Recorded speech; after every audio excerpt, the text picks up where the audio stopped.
Praise lord. ఈరోజు దేవుని వాగ్దానంగా మొదటి దినవృత్తాంతాల గ్రంథము 22వ అధ్యాయము 13వ వచనాన్ని చూసుకుందాం. నీవు వృద్ధి పొందుదువు, ధైర్యం తెచ్చుకొని బలముగా ఉండుము, భయపడకుము, దిగులు పడకుము. దేవునికి స్తోత్రం, మహిమ కలుగును గాక. చాలా అద్భుతమైన వాగ్దానాన్ని ఈరోజు మనం చూస్తా ఉన్నామండి. దావీదు మహారాజు సొలొమోనుతో చెప్తా ఉన్నాడు, నీవు వృద్ధి పొందుతావు, ధైర్యం తెచ్చుకో, బలంగా ఉండు, భయపడకు, దిగులు పడకు, దేవుడు నీకు తోడుగా ఉన్నాడు, నీవు ఘనమైన కార్యాలు జరిగిస్తావు, నీవు దేవుని మందిరాన్ని కడతావు. హల్లెలూయా, దేవునికి స్తోత్రం, మహిమ కలుగును గాక. ఇక్కడ సందర్భాన్ని మనము ఆలోచన చేసినట్లయితే, దావీదు దేవుని కోసము ఒక మంచి శ్రేష్టమైన ఘనమైన గొప్ప మందిరాన్ని కట్టాలని ఆశపడినాడు. కాకపోతే అతని కాలంలో అది కుదరలేదు.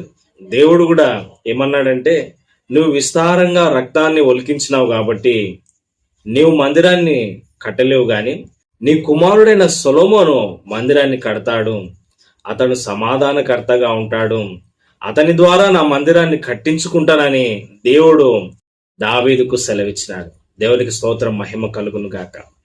దావీదు హృదయంలో దేవునికి మందిరం కట్టాలన్న ఆశ ఉంది. దాన్ని బట్టి దేవుడు బహుగా దావీదును దీవించినాడు.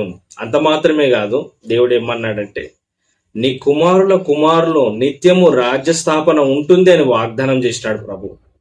ఎవరైతే దేవుని పట్ల ప్రేమ కలిగి, మందిరం పట్ల మక్కువ కలిగి, దేవుని సేవ పట్ల ఆసక్తి కలిగి ఉంటారో అలాంటి వారికి విస్తారమైన దీవెనలు ఉంటాయి, విస్తారమైన ఆశీర్వాదాలు ఉంటాయండి. సొలొమోను మరి మందిరాన్ని కట్టడానికి పూనుకుంటున్నప్పుడు దావీదు సొలొమోను చెప్తా ఉన్నాడు, సొలొమోను, నీవు మందిరాన్ని కట్టు, ఈ స్థలంలో మందిరాన్ని నిర్మించు, అయితే దేవుని ధర్మశాస్త్రం నువ్వు పాటించు, చక్కగా ప్రవర్తించు, దేవుని ఆజ్ఞలను గైకొనుకో, దేవుని మార్గంలో నడుచుకో. ఈ విధంగా నువ్వు చేస్తూ దేవుని చిత్తాన్ని జరిగిస్తూ మందిరాన్ని నిర్మిస్తూ